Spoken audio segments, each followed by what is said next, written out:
예, 모두가 끝났다고 생각한 순간의 전격적인 단일화였습니다. 그동안 무슨 일이 있었고 누가 어떻게 추진했는지 야당 반장 김정우 기자에게 좀 더 자세히 물어보겠습니다.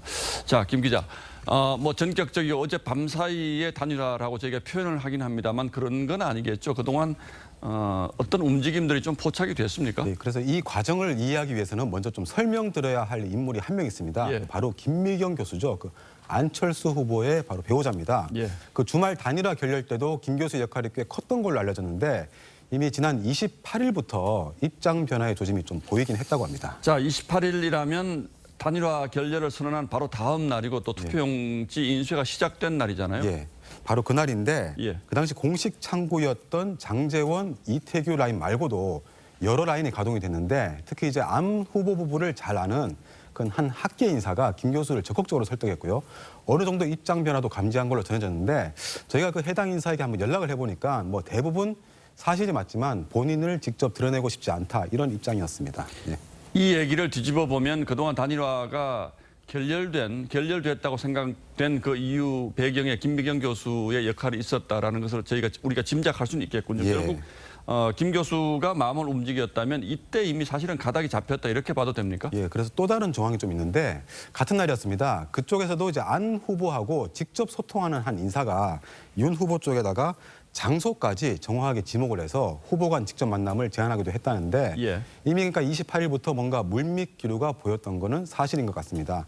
다만 지난번 그 단일화 결렬 당시에 가장 문제가 됐던 게 그 속칭 무허가 업자 이런 식으로 무허가 예. 업체 이런 식으로 후보 의중이 100% 이제 담기지 않은 소통 창구는 오히려 서로 오해만 낳는 경우도 있었습니다. 그러니까 여러 라인이 움직였다 이런 얘기겠죠. 그래서 그 윤 후보 측의 권성동 의원의 경우에 이런 제안들이 올 경우에 공식 창구인 장제원, 이태규 라인으로 이렇게 돌렸다고 합니다. 그렇다면 이 공식 창구의 협상이 재개된 게 그제라고 봐야 됩니까? 그래서 근데 이제 바로 워낙 이런저런 이유 때문에 양쪽 다 너무 조심스러워서 곧바로 시작하지 못했고 바로 어제였죠. 예. 장제원, 이태규 두 사람이 통화를 해서 어느 정도 윤곽을 잡게 됩니다. 그런데 어제 8시부터 토론회가 있었잖아요. 그랬었죠. 그래서 이걸 만약에 토론 전에 또 얘기를 하면 후보들이 혼선을 빚을 수도 있기 때문에 일부러 보고를 안 했다고 하고요. 결국 토론 직후에 두 후보가 직접 연락이 되면서 새벽에 만나게 됩니다. 예.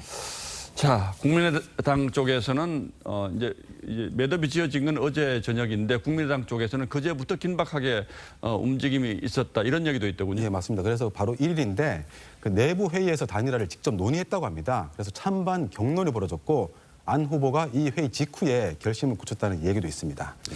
자, 어젯밤 상황도 좀 물어보죠. 합의가 이루어진 장소도 좀 특이하고 또 무슨 편의점 맥주 얘기 나오는데 이건 무슨 얘기인가요? 일단 그 장소가 예. 성광재 카이스트 교수의 자택이었는데요. 이분이 동그라미 재단이라고 원래 안철수 재단으로 불리던 그 재단에서 이사장까지 한 인물인데 예. 지금 화면에 나오고 있을 겁니다. 근데 마침 이분이 장제원 의원의 매형입니다. 아, 그렇군요. 예, 예. 그래서 이제 정작 근데 그분은 어젯밤 집주인은 집에 없었다고 하고요.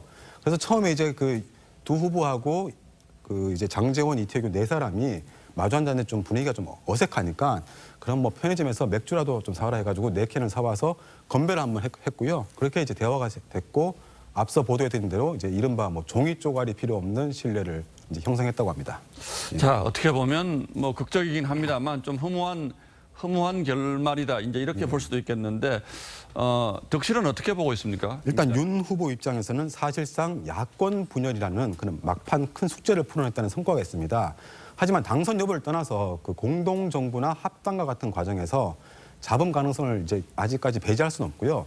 그리고 안 후보의 경우에는 지지그룹 이탈에 책임론까지 더해지면서 크고 작은 압박을 받아왔는데 이 부분을 해소한 측면이 있습니다. 하지만 정치 입문 10년 동안 수차례 경험했던 단일화로 또 철수했다 이런 비판도 없진 않습니다. 그렇군요. 지금부터는 여론조사 해도 대선 때까지 발표를 못하니까 결국은 대선 결과로 이 단일화 효과를 확인할 수밖에 없겠군요. 예, 맞습니다. 예, 김 기자 수고했습니다. 잘 들었습니다. 예.